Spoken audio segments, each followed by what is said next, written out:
आपल्या शरीरात हृदय दर मिनिटाला 70 वेळा धडधडतं, फुफ्फुस दर तासाला 17,000 वेळा श्वास घेतं आणि आपल्या पायाच्या बोटामध्ये असतात तब्बल 14,000 मज्जातंतू.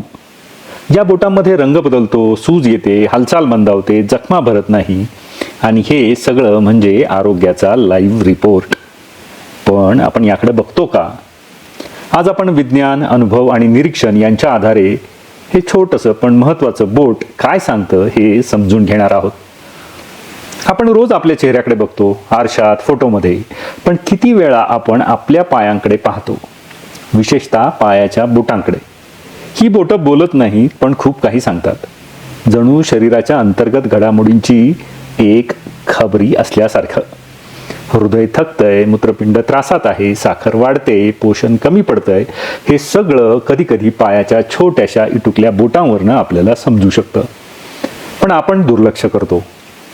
आजचा हा व्हिडिओ आहे आपल्या पायांच्या बोटांचं मौन ऐकायचं, कारण आरोग्याचं खरं आरंभस्थान पायाच्या या टोकावर असतं.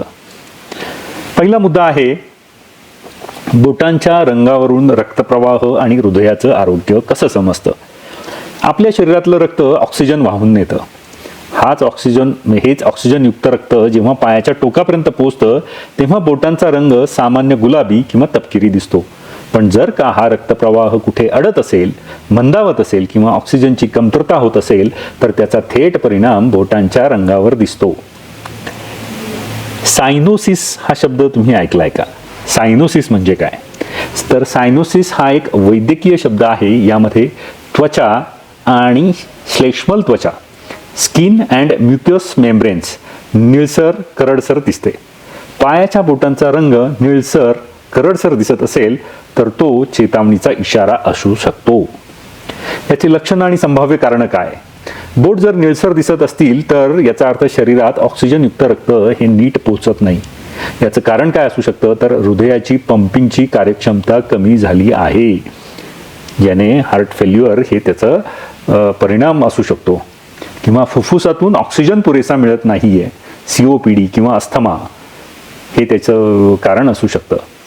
पेरिफेरल आर्टरी डिसीज म्हणजे पायाकडे जाणाऱ्या रक्तवाहिन्यांमध्ये अडथळा येत आहे. फारच फिकट किंवा पांढरट बोटं दिसत असतील तर रक्तातील हिमोग्लोबिनचं प्रमाण कमी आहे, म्हणजे आपल्याला ॲनेमिया आहे.